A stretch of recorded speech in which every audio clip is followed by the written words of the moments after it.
Sur Brice-Hortefeux, je crois quand même que c'est un peu... enfin, c'est quelque chose qui découle d'un jeu de chaises musicales qui a gêné Nicolas Sarkozy, qui ne pensait pas aller jusque-là à ce moment-là, et qui ensuite s'est trouvé un peu coincé, parce que lui pensait simplement à un échange, Alain Juppé va au Quai d'Orsay, Gérard Longuet entre à la Défense, et tout va bien. Et puis là, s'est trouvé le problème posé par Alain Juppé, qui ne voulait pas d'un ministre des Affaires étrangères bis à l'Élysée, en la personne de Claude Guéant, et donc il a fallu trouver d'autres solutions, et Claude Guéant ne pouvait aller qu'au ministère de l'Intérieur. Est-ce qu'il est plus rassurant pour Nicolas Sarkozy à l'intérieur? Claude Guéant, il a du métier, c'est un ancien préfet de police, il a été le directeur de cabinet Nicolas Sarkozy à l'intérieur. Évidemment, c'est son univers. Est-ce qu'on peut considérer qu'il va être plus garant de résultats pour lui?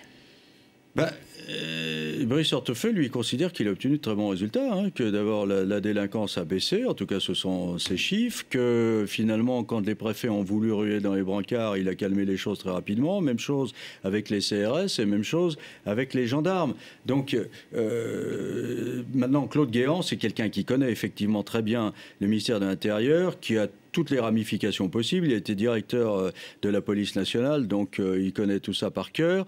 Et enfin, on peut dire qu'à travers Claude Guéant, c'est aussi une nouvelle fois Nicolas Sarkozy qui est au ministère de l'Intérieur, comme c'était le cas un peu avec Brice Hortefeux. Ça allait peut-être plus encore avec Claude Guéant qu'avec Brice Hortefeux, d'ailleurs. On peut clairement dire, en tout cas, que pendant cette pré-campagne, Nicolas Sarkozy compte être directement sur ces sujets et ne les laisser vraisemblablement à personne.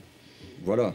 Et Brice Hortefeux, en plus, alors c'est vrai qu'il avait quand même cette épée de Damoclès, là, ces procès. Oui, il y a plusieurs affaires judiciaires, bien sûr. Pas des condamnations très importantes, mais sur des questions symboliques, comme le racisme ou le non-respect de la présomption d'innocence, c'est toujours un peu embêtant. Donc voilà, il ne sera plus à cet endroit-là. On reparle d'Alain Juppé, alors qui donc rejoindrait le Quai d'Orsay, parce qu'on va retrouver Adrien Gindre à Bordeaux. Juste un mot pour vous dire qu'Alain Juppé au Quai d'Orsay, alors ça va être le cri de joie chez les diplomates. Je peux vous dire que depuis 48 heures, je n'entends que cela. Si c'était vrai, mon Dieu, si c'était vrai, il a laissé un très grand souvenir, à la fois comme ministre efficace des Affaires étrangères, mais aussi comme étant celui qui savait s'occuper de sa maison.